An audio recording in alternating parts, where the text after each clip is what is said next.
In 1982, a winning Rubik's Cube solve took over 22 seconds. Over the next 40 years, competitors pushed that time lower and lower, eventually breaking the 5-second barrier, a limit early mathematicians thought might be physically impossible to cross.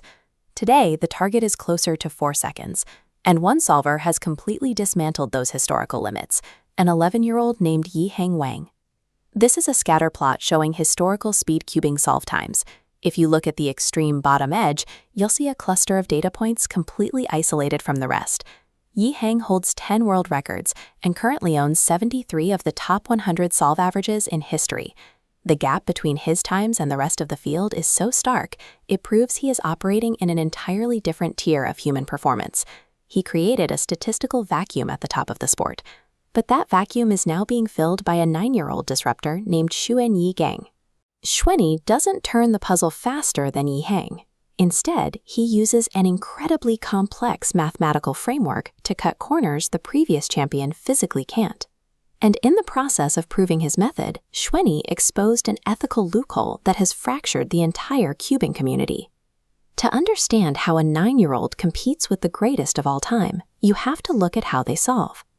Yiheng uses a traditional approach called CFOP, a method that relies heavily on extreme physical dexterity and high turns per second, or TPS. When Yiheng solves, his hands are a blur. He averages over 12.5 turns every second, letting kinetic energy carry him. Xuanyi uses a complex alternative called the ZB method. Instead of relying on raw finger speed, ZB sacrifices how fast you turn for extreme algorithmic efficiency, minimizing the total number of turns required to finish the cube. This chart shows average move count efficiency. Yiheng's CFOP solves take 55 moves. Xuanyi's ZB solve average 48. To shave off moves, ZB requires memorizing a staggering database of algorithms, recognizing patterns to skip entire steps. Xuanyi's mathematical efficiency bridges the performance gap, allowing him to match Yiheng's pace without needing to replicate his record-breaking physical turn speed. But the friction between these two solvers extends beyond math. It directly involves the physical hardware that acts as the absolute judge of speed, the WCA StackMat timer. Tournament rules demand strict physical compliance. To start a solve, a competitor's hands must rest flat on the 2 outer sensor pads. The timer only begins when both hands are lifted completely off those sensors, and only then can the solver touch the cube in the center. A major controversy erupted over an alleged cheating tactic known as sliding. In sliding, a solver pushes their hands forward to grab the puzzle while keeping their wrists pressed on the sensors. By manipulating the clock, they grip the cube the millisecond the timer starts, shaving fractions of a second off their result. The World Cube Association recently introduced a new head-to-head format where 2 competitors get the exact same scramble at the exact same time. During a massive tournament called Cherry Blossom, this new format fully exposed the sliding loophole.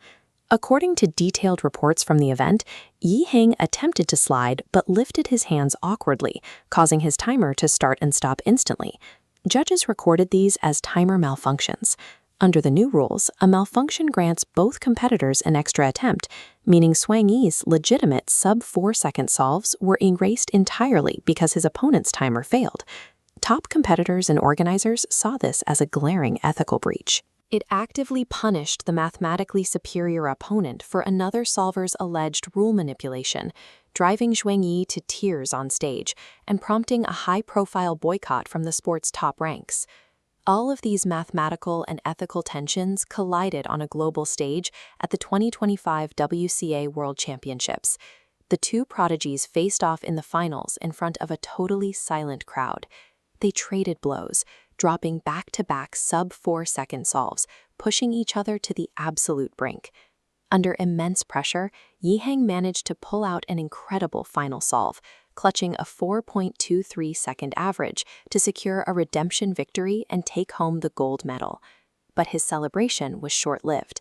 Just days later, free from the head-to-head format, Xuanyi shattered the absolute world record average with an astonishing time of 3.71 seconds. This chart shows the timeline of the current competitive landscape. Yiheng secured the world title here, but it intersects almost immediately with Xuanyi's 3.71-second world record. It leaves the speedcubing world with a divided crown. One holds the trophy, while the other holds the mathematical limit. The 3.71-second world record suggests that high-level cubing is shifting away from raw speed and toward this deep algorithmic specialization. Professional speedcubing has become an arena where preteens wielding supercomputer algorithms are aggressively redefining the boundaries of human potential.